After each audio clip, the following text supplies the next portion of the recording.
विश्व प्रसिद्ध ज्योतिर्लिंग महाकालेश्वर में परंपरा अनुसार आज दोपहर में भस्म आरती की गई है। महाकाल में दिन की भस्म आरती वर्ष में केवल एक बार ही होती है, जिसे देखने के लिए दूर दूर से श्रद्धालु आते हैं।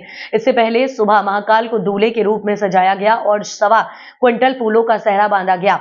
वहीं भस्म आरती के साथ ही शिव नवरात्रि पर्व का समापन हो गया। यूं तो महाशिवरात्रि का पर्व देश भर में मनाया जाता है, परंतु बाबा महाकाल की नगरी उज्जैन में इस पर्व की बात ही कुछ खास है। फागुन माह में राजाधिराज महाकाल के आंगन में विवाह अर्थात महाशिवरात्रि की धूम रहती है, जिसमें 9 दिनों तक बाबा महाकाल का अलग अलग रूपों में श्रृंगार हुआ। इसका मुख्य उद्देश्य बाबा के दूल्हे के रूप में तैयार करना होता है। जिस प्रकार शादी से पहले दूल्हे को तैयार किया जाता है, उसी प्रकार की रस्में बाबा महाकाल के साथ निभाई जाती हैं। वहीं महाशिवरात्रि के दूसरे दिन आज दोपहर में बाबा महाकाल को दूध दही घी से पंचामृत स्नान कराया जाता है।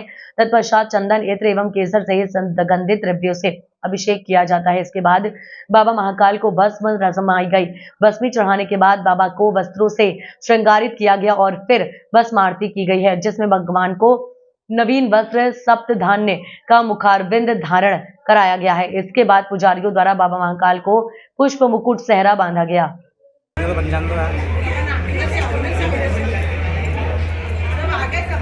बढ़िया करा।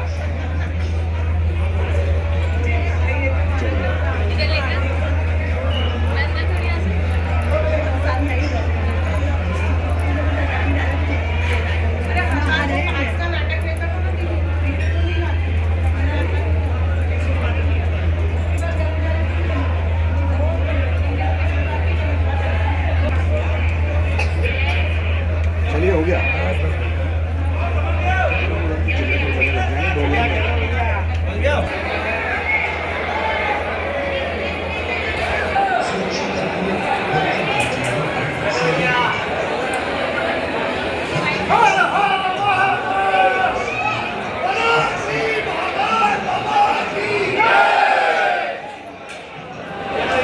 आज सेहरा भी सजा है, बाबा की भस्म आरती भी संपन्न हुई है। किस प्रकार से आज बाबा का शिव नवरात्रि महोत्सव महापर्व आनंद मंगल के साथ में आज संपन्न हुआ है। भगवान महाकाल के दरबार के अंदर रात्रि भर बाबा महाकाल की महापूजा की गई है। दूध दही घी से बाबा का अभिषेक किया गया है, पूजन किया गया है। सप्त धान्य भगवान के ऊपर चढ़ाए गए हैं। सप्त धान्य का मुखार बिंद भगवान ने हाथ धारण किया। उसके पश्चात बाबा महाकाल के ऊपर 1.25 मन फूलों से सेहरा सजाया गया है। स्वर्ण के आभूषण भगवान ने धारण की गई है। और प्रातः काल 6 बजे भगवान महाकाल की सबसे बड़ी जो मंगला आरती होती है, जो साल में एक बार ही होती है, वो मंगला आरती की गई है। उसके पश्चात बाबा का भक्त लोगों के लिए दर्शन के लिए सेहरे के दर्शन भक्त लोगों ने किए। लाखों भक्त लोग बाबा के सेहरे के दर्शन पाकर अपने आप को धन्य मान रहे हैं। बाबा की माध्यान्ह काल साल में जो एक बार भस्म आरती होती है, वो भस्म आरती की गई है। भगवान के ऊपर भस्म चढ़ाई गई है। भगवान ने यहाँ पे नाचवानों का भौतक बताया है। भगवान के ऊपर भोग लगाया गया, भगवान के ऊपर श्रृंगार किया गया है। और महा आरती के साथ में पालना भोजन के साथ यहाँ महापर्व महाकालेश्वर मंदिर के अंदर जो 9 दिवसीय महापर्व है वो संपन्न हुआ है। जय महाकाल। सप्त धान्य का क्या महत्व लोग इसे रखते हैं? देखिए, सप्त धान्य हमारे संस्कृति अनादिकाल के अंदर धान होता था, वही हमारी संपत्तियाँ होती थी।